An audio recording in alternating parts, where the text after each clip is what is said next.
Oh, welcome everyone to our third series for Digital Matters. I'm Brad and I'm joined with Matt on the line. And today we'll be talking about Apple Maps Connect. So you've all obviously heard that Apple is a big brand in mobile phones and they consume up to 50% of the market. They have their own Maps product and they have their own thing called Siri. Obviously, we've all used and heard of Hey Siri to do automation on your phone. Now, if you want to get your business into Apple Maps Connect or into Siri, so that if someone asks a question about a business in a particular area, then Apple Maps Connect is the go.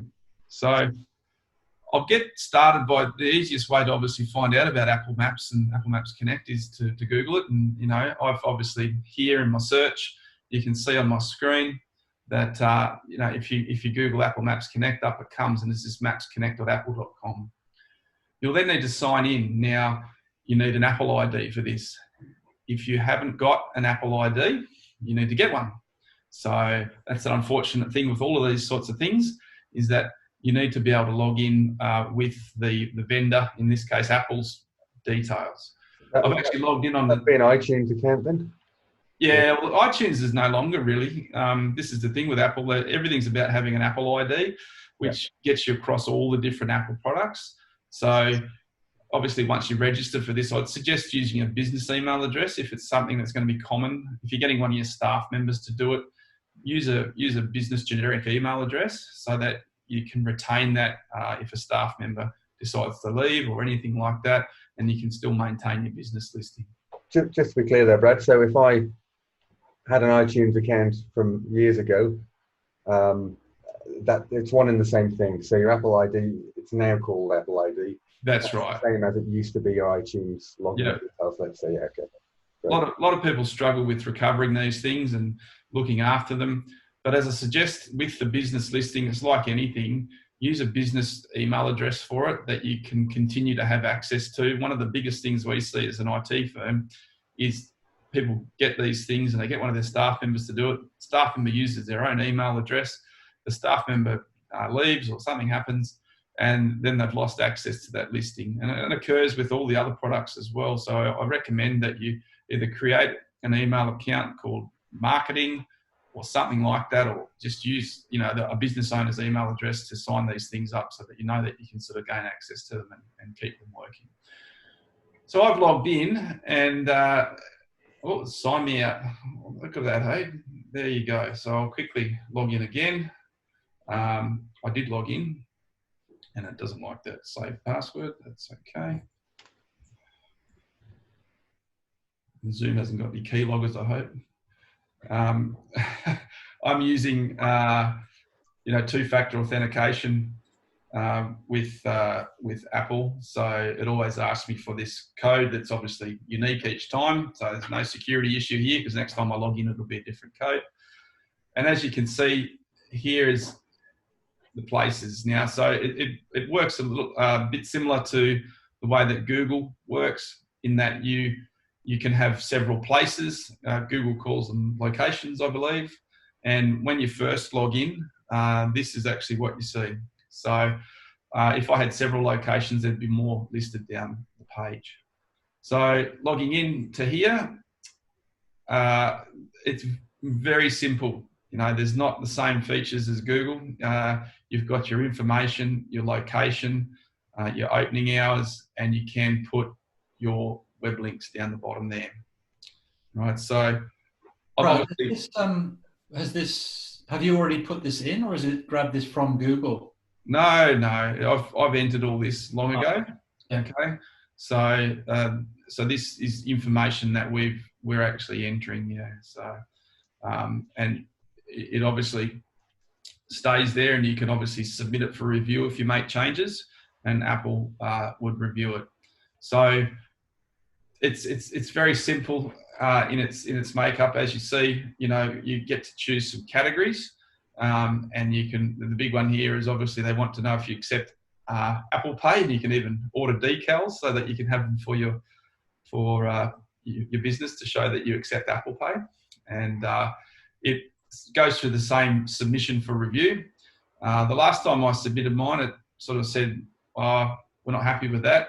So I had to actually manually verify it. And when I manually verified it, it opened a ticket with Apple, and next minute they've come back and said, oh, yep, that's fine. No problems there. So away we went. But this in itself, once it becomes that listing, is available, to actually be seen then on the Apple products, and eventually, things like Hey Siri, and if you use that to sort of navigate to somewhere, it'll look at the opening hours, all that sort of stuff, and allow you to sort of be seen in the Apple sort of. For example, you could say, "Hey Siri, what are the local cafes?" That's right. And if it's Based on where you are, categorized, okay. If it's categorized there for that, then the local, if you're a local cafe, you're in that category. What are some computer services in Huskisson? And ideally, over time, those things will come up, and it's the same as any search engine. If it notices that people are clicking on certain things from within the phone itself, it obviously gets stronger ratings. We've seen, in the past with some customers where they've got it to the point where you say, "Hey Siri, what's the best?" and whatever that is, and Siri will reply with their business, which is pretty impressive to get that sort of stuff, because if you think of 50% of the market is using Apple phones, and some of those are using Siri. I do know I use Siri, and I'm surprised it hasn't actually flashed up on my computer I was on my phone with the amount of times I've been talking about it. It is quite a powerful tool. So in terms of marketing, that really helps for finding you locally in an area.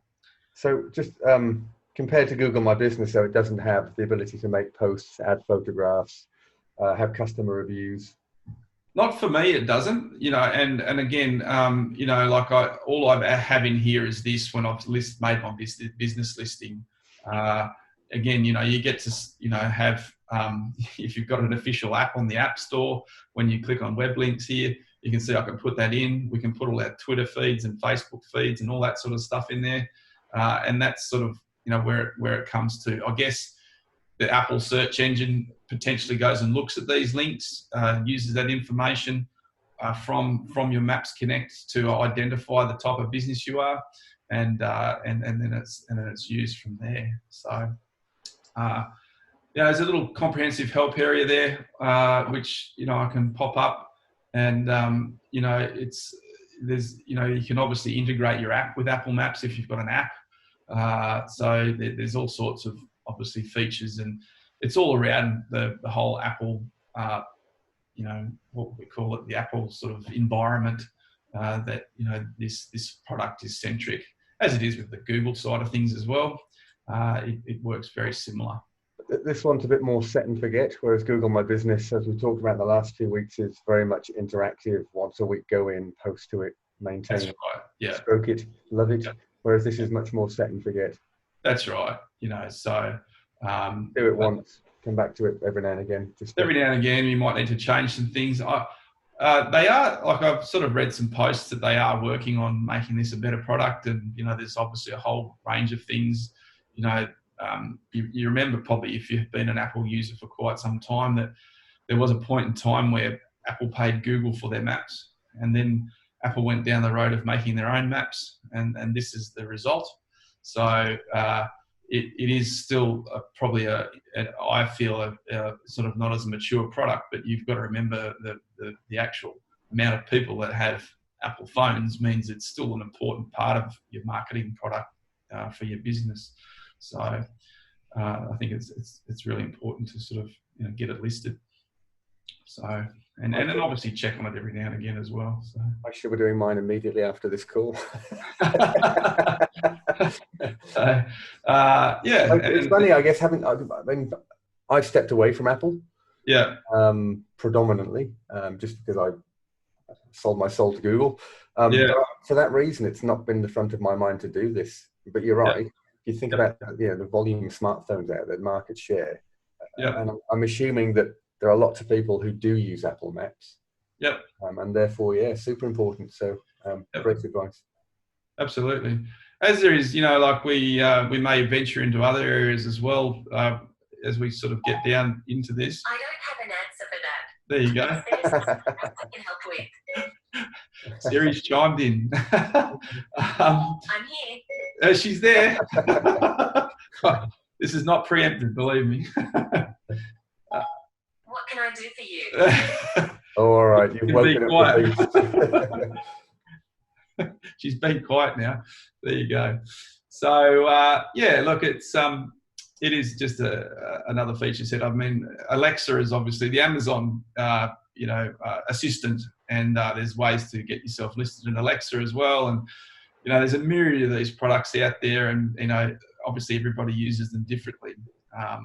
And it's interesting things like I talk about these other products like Alexa, and I've done studies around Alexa and using obviously the Google Home and things like that. So, there's some interesting things that Alexa will actually integrate and tap into your Google Calendar, but the basic Google Home product won't tap into your business G Suite calendar. So, there's all these things there and available, but obviously not related to marketing, but, getting on those products and making sure your business is on there is really important. So, as this is one for Apple. So it's a bit of a short one. There's not much more to show than that. I do suggest, though, if you've got a business and you haven't submitted here, it's worthwhile getting that on, and it's quite a quick win to have that ability. Is there any questions from anybody out there? Oh, I'm just getting someone jumping in at the end of the call. Where can they watch the replay if they've missed it? So we're forming our own YouTube channel, and I'll just see if I can bring that up. See if I'm still logged in here. I am. And your channel. As yet, we don't have, there's still your picture there, Matt. We don't have many subscribers, so we can't have a custom link there.